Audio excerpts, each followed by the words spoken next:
فاعوذ باللہ من الشیطان الرجیم بسم اللہ الرحمن الرحیم انک میت وانہم میتون وقال تعالی فی موضع آخر کل نفس ذائقۃ الموت وفی موضع آخر کل من علیہا فان او کما رب اشرح لی صدری ویسر لی امری واحلل عقدۃ من لسانی یفقهوا قولی رب یسر ولا تعسر وتمم بالخیر وبک نستعین یا فتاح یا فتاح یا فتاح۔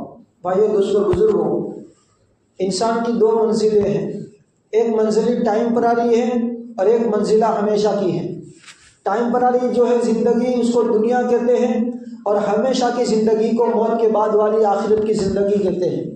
دنیا میں جو بھی آیا ہے اس کو ایک دن جانا ہے۔ دنیا میں بڑے بڑے ترم خواہ، رستم خواہ اور بڑے بڑے پہلوان خواہ دنیا سے چلے گئے۔ دنیا کے نمرود، فرعون، حامان، شداد، قارون اور فرعون نہ جانے کیسے کیسے آئے، وہ دنیا سے چلے گئے۔ دنیا کے اندر آدم، اسماعیل، اسحاق، اسماعیل، یونس، یعقوب علیہ السلام، آخر میں ہمارے اور آپ کے آقا تاجدار مدینہ فخر دو عالم جناب محمد رسول اللہ صلی اللہ علیہ وسلم کی ذات اقدس بابرکت، جن کے صدقے میں دنیا بنی ہے اور جن کے صدقے میں جنت اور جہنم بنی ہے اور جن کے صدقے میں پوری کائنات بنی ہے۔ کل نفس ذائقۃ الموت، کہ جو بھی دنیا کے اندر جاندار ہے اس کو موت کا مزہ چکھنا ہے۔ کل من علیہا فان، جو بھی زمین پر رہنے والا، زندگی جینے والا انسان ہے اس کو دنیا سے جانا ہے۔ بلکہ قرآن نے صاف طور سے کہہ دیا انک میت وانہم میتون۔ نبی کو مخاطب کر کے فرمایا ہے کہ نبی آپ بھی جو ہے اللہ کو پیارے ہونے والے ہو، اور دنیا کے اندر جتنے لوگ ہیں وہ خدا کے یہاں پہنچنے والے ہیں۔ تو دو زندگیاں مسلمان کی، انسانوں کی ہے، ایک دنیاوی زندگی ٹائمپرری ہے اور ایک موت کے بعد کی زندگی ہمیشہ کی ہے۔ مسلمان زندگی جینے کے لیے نہیں، زندگی بنانے کے لیے آیا ہے تاکہ آخرت کی زندگی اس کے لیے آسان ہو جائے۔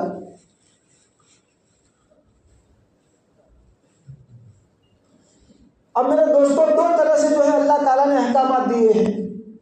ایک بہت سارے تعلقات اللہ کے زندگی کے ساتھ تعلقات ہیں، احکامات ہیں، اور بہت ساری چیزیں میرے دوستوں مرنے کے بعد کے ساتھ آدمی کو لاگو پڑتی ہیں۔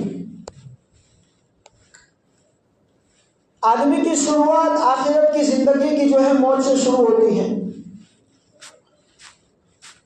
حضرت موسیٰ علیہ السلام کے پاس فرشتہ ملک الموت، موت کا فرشتہ آیا۔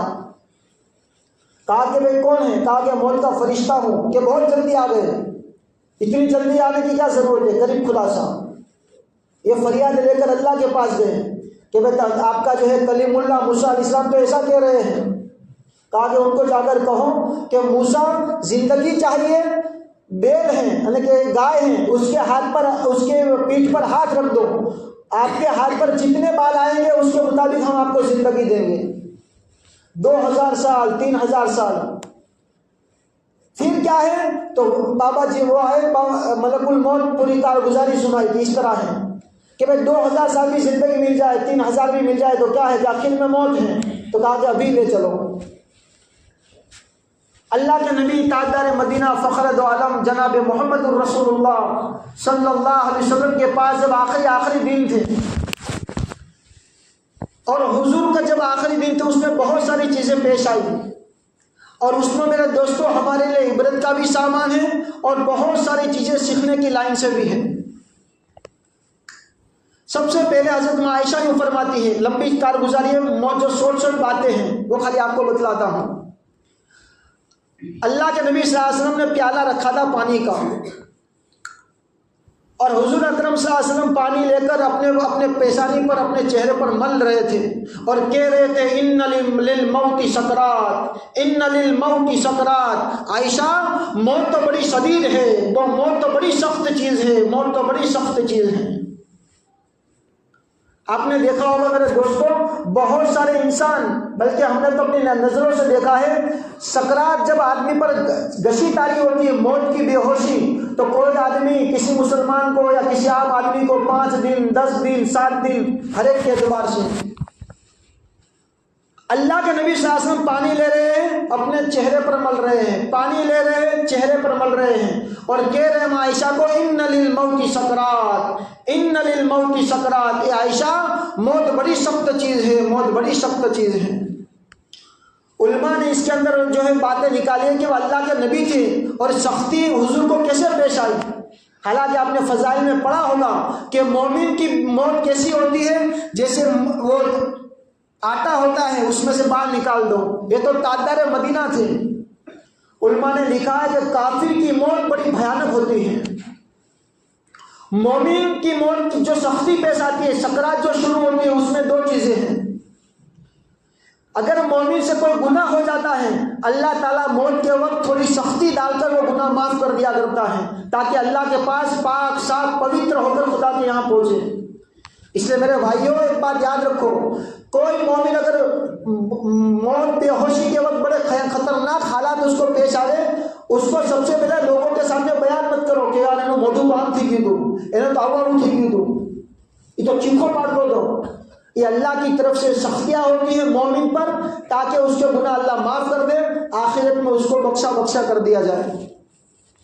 اور دوسری بات یہ بیان فرمائے کہ مومن پر جو سختی کی جاتی ہے، اللہ تعالیٰ اس کو آخرت کے اندر ایک بہت اونچا درجہ دینا چاہتا ہے، لیکن اس کی نیکیاں اتنی ہوتی نہیں ہیں، تو اللہ تعالیٰ کیا کر دیتا ہے، اس مومن پر سختی ڈالتا ہے جس سے آخرت کے اندر اس کے درجے بلند ہو جاؤ۔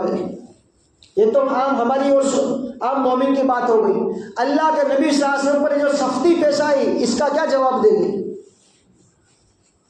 بہت سارے جواب ہیں، اس میں سے آسان جواب یہ ہے کہ امت کو سبق سکھانا تھا کہ تاجدار مدینہ فخر دو عالم جناب محمد الرسول اللہ صلی اللہ علیہ وسلم پر اگر سختی ہو سکتی ہے تو ہما شما ہمارے اور آپ کی کیا بات ہے۔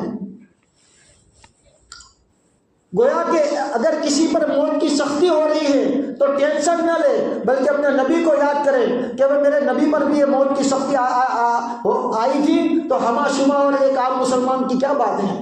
یہ تو وہی گناہ معاف ہو جائیں گے، درجے بلند ہو جائیں گے انشاءاللہ۔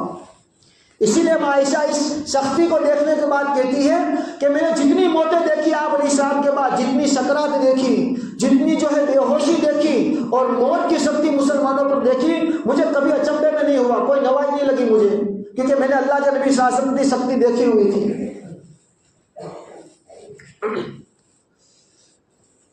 ایک بات تو ہو گئی۔ اس لیے علماء نے لکھا ہے میرے دوستوں، اگر میت کا کوئی عیب دیکھے کہ بھائی جو ہے میت کچھ، تو اس کے عیب کو آدمی بیان نہ کرے۔ اور موت مومن کی نیک نصیبی والی موت کے اندر علماء نے لکھا ہے کہ اس کی نشانی یہ ہے کہ موت کے وقت اس کی یہ ناک ٹیڑھی ہو جائے، تھوڑا واقع بڑھی جائے انہوں ناک، یا موت کے وقت اس کے پیشانی پر پانی، اس کی پیشانی پر پسینہ نکل آوے، تو یہ مومن کی بہترین موت کی نشانی ہے کہ مومن اللہ کے یہاں بہت اچھی حالت میں گیا ہے۔ ایک ادب یہ لکھا ہے میرے دوستوں علماء نے کہ جب ایک آدمی کو موت پیش آ رہی ہو، موت نکل رہی ہو، اس کی جان نکل رہی ہو، تو وہاں دیکھ کر اے پپا لا الہ الا اللہ پڑھو، اے ممی اے کاکا یوں نہ کہیں، بلکہ اپنی زبان سے زور زور سے بولے لا الہ الا اللہ، لا الہ الا اللہ محمد الرسول اللہ، لا الہ الا اللہ محمد الرسول اللہ۔ مرنے والا موت کی سختی میں ہوتا ہے، اس لیے اس کو آرڈر نہ دے، اس کو تلقین کرے۔ تلقین کا مطلب خود آدمی زور زور سے پڑھے، جس کی وجہ سے وہ میت کو وہ خود اس کی زبان پر کلمہ جاری ہو جائے گا اور انشاءاللہ اللہ کے یہاں پر وہ کیا ہو جائے گا، پاک پوتر ہو کر چلا جائے گا۔ اس لیے کبھی جو ہے مرنے والے پر سختی نہ کی جاوے، اس کو آرڈر نہ دیا جاوے کہ پپا پڑھو زور زور دی، پپا باتوں نہ کرو، بلکہ خود کلمہ پڑھتا رہے، اور آدمی اس موت کو اگر آسانی ہو جائے گی میت کو تو خود بخود کلمہ پڑھ لے گا۔ آپ علیہ السلام نے فرمایا میرے دوستوں، جس کا پہلا کلمہ لا الہ الا اللہ ہو، جس کا آخری کلمہ نہیں کہ موت کے وقت چھیلا کلمہ لا الہ الا اللہ ہو، وہ سیدھا جنت میں جائے گا۔ اب یہاں پر بھی میرے دوستوں ایک بھول ہم سے ہوتی ہے۔ بھول کیا ہوتی ہے؟ ہم یوں سمجھتے ہیں کہ موت مرنے والے کو کلمہ پڑھانا ضروری ہے، پڑھنا ضروری ہے۔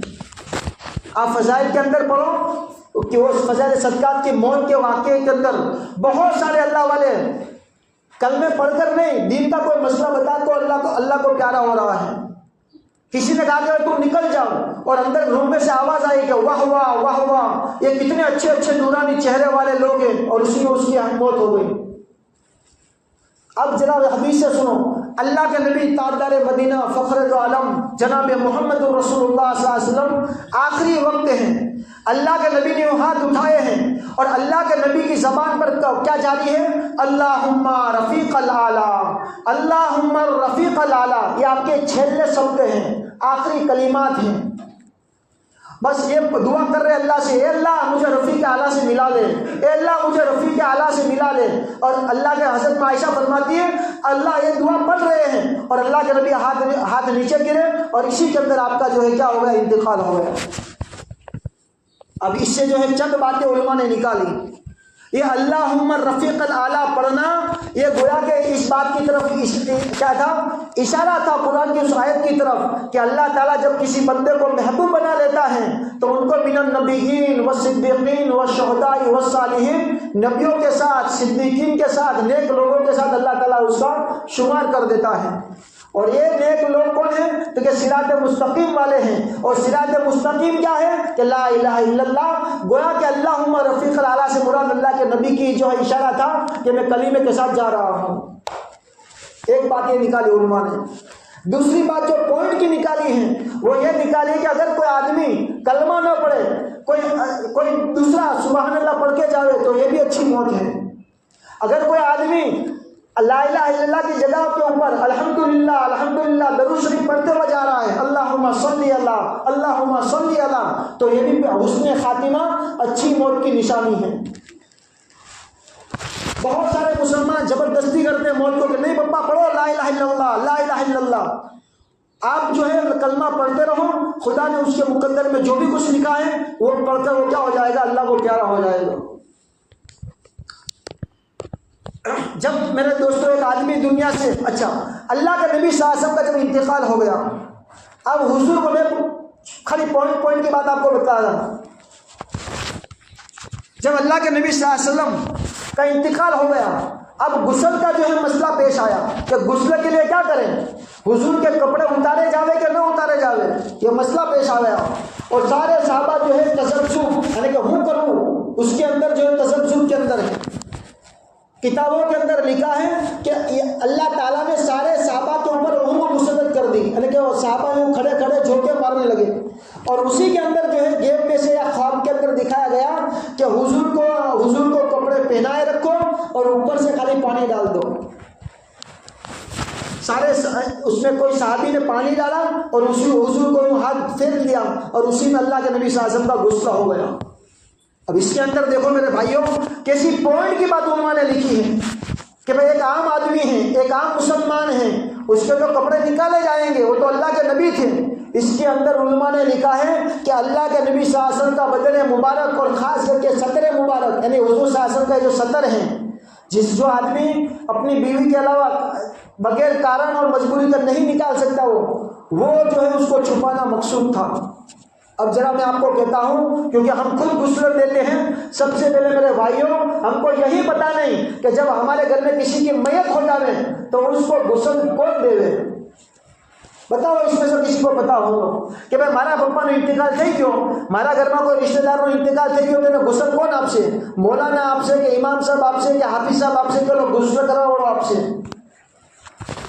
سب سے پہلا حق میرے دوستوں اس رشتے دار کے اولاد کا حق ہے کہ وہ کیا کرے، اپنے باپ کو اپنے بھائی کو وہ کیا کرے، غسل دے۔ اگر اولاد نہیں ہے تو قریبی رشتے دار اس کو غسل دے گے۔ لیکن میرے دوستوں ایک بات میں آپ کو بتاتا ہوں، بھاونگر کے اندر ہمارے یہاں پر 2-3 خالی گنے چنے آدمی ہیں، وہ بھی کیا ہے اپنی مجبوری کی وجہ سے فون آتا ہے کہ بھائی یہاں میت تھی کیوں سے غسل ماٹے کہ بھائی ہمارا گل ٹائم نہیں تھی، ہمارا کام نو دھندوں سے ہونا ابھی کوئی نوکری سے، تو پھر آدمی میرے دوستوں عام طور سے جو ہے غسل کرنے والے وہ گنے چنے لوگ ہیں، اور پھر اگر نہیں ہوتا تو پھر کسی ایرے گرے نتو کو بلا کر شریعت کے خلاف میں آدمی جو ہے غسل دلا کر کیا کر دیتا ہے، وہ اپنے والد صاحب کو بھیج دیتا ہے، یعنی اپنے رشتے دار کو قبر کے حوالے کر دیتا ہے۔ یہ سیکھو دوستوں، یہ سیکھنے کی ضرورت ہے۔ ہم نے اپنی ماں باپ کو یا رشتہ دار کو ذاتی زندگی کے اندر تو کچھ نہیں دیا، ان کا حق نہیں دیا، کم سے کم یہ سیکھ کر آخری جو ہے منزل ہے اور آخری جو ہے اس کی وہاں پر جانا ہے، سفر ہے، اس کا حق تو ادا کر دے۔ لیکن چلو نہیں آتا تو جو غسل دینے والے ہیں اس کو غسل دینے کے لیے بلایا جائے۔ تو علماء نے یہ لکھا ہے میرے دوستوں، جس طرح اللہ کے نبی صلی اللہ علیہ وسلم کے صدر کو چھپانا مقصود تھا، آپ ذرا دیکھنا کہ جب وہ اس کو میت کو جب کپڑوں سے کیا کر دیا جاتا ہے، اس کو اوپن کر دیا جاتا ہے اور اس کے اوپر جو کپڑا ڈالا جاتا ہے وہ بالکل پتلا پتلا ہوتا ہے، اگر پانی ڈالو تو پورا سطر اس کا نظر آئے گا۔ اس لیے اگر وہ کپڑا کیا کرو جو چھپانے کا ہے وہ موٹا میں زیادہ رکھو تاکہ اس کی سطر پوشی ہو جائے۔ یاد رکھو، کسی اللہ کے نبی صلی اللہ علیہ وسلم نے فرمایا میں کسی کا سطر دیکھوں، سطر کا مطلب یہ گھٹی سے لے کر گھٹنے تک کا حصہ، خاص کر کے وہ پیشاب والا حصہ، حضور نے فرمایا میں کسی کا سطر دیکھوں یا کوئی میرا سطر دیکھے، اس سے زیادہ مجھے پسند یہ ہے کہ مجھے آسمانوں سے پھینک دیا جائے، وہاں گول پھرتا پھرتا لڑکتا ہوا میں جو دنیا میں زمین پر پڑ جاؤں، یہ مجھے پسند ہے کہ میں کسی اور کا سطر دیکھوں یا کوئی میرا سطر دیکھے۔ اس لیے میرے دوستوں، جس طرح ہم زندگی کے اندر اپنی سطر چھپانے کی فکر کرتے ہیں، ایک میت کے لیے ضروری ہے اس کے رشتہ داروں کے لیے کہ اس کے سطر پوشی کرے، وہاں پر ایک موٹا کپڑا رکھ دے جس سے کیا ہو جائے اس کا سطر کھلے نہیں۔ مولانا کیا لگیں سے 30 لگیں گے 25 لگیں 25 لگیں سے 30 لگیں بھائی، سمجھ میں آوے سے نا بھائی، ہاں کہ نہ تو بولو یار۔ ایک بات یہ ہے میرے دوستوں کہ جب آدمی جنازہ اٹھاتا ہے تو جنازہ اٹھانے آپ علیہ السلام نے فرمایا، جس کا خلاصہ ہے کہ مسلمان حق المسلم علی المسلم خمس، کہ مسلمان کے اوپر 5 حق ہیں، اس میں سے ایک حق بتایا وہ اتباع الجنائز، جنازے کے پیچھے پیچھے چلے، جنازے کے پیچھے پیچھے چلے۔ آپ نے ایک دوسری حدیث میں حضور نے فرمایا جو آدمی جنازے کے ساتھ 40 قدم چلے، 40 قدم ہالے، تو اس چلنے والے کے 40 بڑے بڑے گناہ، کبائر گناہ جس کو کہتے ہیں، کبیرہ گناہ، بڑے بڑے گناہ اللہ معاف کر دیتا ہے۔ 40 قدم چلنا ہے۔ اب ہمارے یہاں غلطی کیا ہوتی ہے؟ سب سے پہلے غلطی یہ ہوتی ہے کہ دوستوں بغیر کارن کے ہم جنازے کے آگے آگے چلنے لگتے ہیں، حالانکہ جنازے کا ادب یہ ہے کہ اگر ہم کندھا نہیں دینا ہے، کوئی مجبوری ہے تو جنازے کے پیچھے چلیں، یہ جنازے کا حق ہے، اس مسلمان کا آخری حق ہے۔ لیکن عام طور سے دیکھا گیا ہے کہ بچے بھی آگے ہیں اور بچوں کے ساتھ اس کے جو ہے والی ہے وہ اس کے وہ آگے آگے چل رہے ہیں، باتیں کر رہے ہیں، آگے آگے چل رہے ہیں۔ یہ میت کا حق ہم مار رہے ہیں، یاد رکھو۔ اس لیے ادب یہ ہے کہ پیچھے چلو، اور اگر کندھا دینا ہے تو لائن لگاؤ تو آگے آپ چل سکتے ہو، لیکن ادب یہ ہے کہ پیچھے چلو، کندھا نہیں دینا کوئی مجبوری نہیں ہے۔ تو پھر جب جنازے لے کر چلتے ہیں تو عام طور سے ہمارے یہاں بھاؤ نگر میں تو ہے کہ زور زور سے پڑھتے کلمہ پاک، کلمہ شہادت، کلمہ پاک۔ میں آپ کو لکھ کر دیتا ہوں اور میں نیچے اپنی سکتے سے کہتا ہوں یہ پڑھنے والے کو فرشتہ ایک نیکی بھی نہیں دے گا، یہ یاد رکھو۔ یہ میں آپ کو صاف کہتا ہوں، اگر آپ بیٹھ جاؤ میرے سامنے، گاڑی لے کر آیا ہوں، اپنے جاتے ہیں اکواڑا کے پاس اور مفتی صاحب کو پوچھتے ہیں کہ بھائی آئیے پڑھوا مات کل کلمہ پاک، کلمہ شہادت، ہم کتنا ثواب پڑھ سے، ایک کوڑی بھی آپ کو جو ہے ثواب نہیں ملے گا، بلکہ علماء نے لکھا ہے کہ خاموشی کے ساتھ چلے، بالکل اپنی موت کو یاد کرتے ہوئے چلے۔ حضرت ابو ہریرہ رضی اللہ جا رہے تھے، کسی نے پوچھا کہ کس کا جنازہ ہے، تو ابو ہریرہ نے کہا تیرا جنازہ ہے، اس کا منہ بگڑ گیا، تجھے کھوٹا لگتا ہے تو میرا جنازہ ہے، یعنی مطلب یہ تھا کہ خاموشی کے ساتھ چل، یہ سب پوچھا نہیں جاتا۔ اور اگر پڑھنا ہی ہے تو آپ پڑھو میرے دوستوں لا الہ الا اللہ، قرآن کی تلاوت کرو یا درود پاک پڑھو۔ اس میں بھی علماء نے لکھا ہے کہ دل دل میں کلمہ پڑھتا رہیں، دل دل میں درود شریف پڑھتا رہیں، دل دل میں قرآن کی تلاوت کرتا رہیں، اور جو پڑھے اس کو میت کو اصالہ ثواب کر دے۔ لیکن عام خرابی یہ ہے، ہم نے تو یہی دیکھا ہے کہ جو لوگ سے مسلمان نہیں پڑھتا ہے کلمہ پاک، کلمہ شہادت، آگے پیچھے کچھ نہیں پڑھتا۔ ایک کلمہ پاک میرے دوستوں گجراتی کا شبد ہے، اردو کا شبد ہے، اس سے کچھ نہیں ملے گا۔ اور اگر پڑھنا ہی آپ کو تو کلمہ پاک لا الہ الا اللہ محمد رسول اللہ پڑھو، کلمہ شہادت اشہد ان لا الہ الا اللہ و اشہد ان محمدن عبدہ و رسولہ یہ پڑھو تو کچھ ثواب بھی ملے گا۔ خالی اتنا پڑھو کہ کلمہ پاک، کلمہ شہادت تو کچھ نہیں ملے گا۔ فرشتہ ہے وہ شیطان بھی دانت نکالے گا کہ یار کیوں پریشان ہے بدھو نے اپنے تھا وہ مسلمان تھے. اس لیے میرے بھائیوں یہ جو ہے بڑی بڑی باتیں ہیں، ابھی بہت ساری باتیں تو رہ چکی ہیں. اللہ تعالیٰ جو ہمیں کہنے سے زیادہ عمل کی توفیق نصیب فرمائے.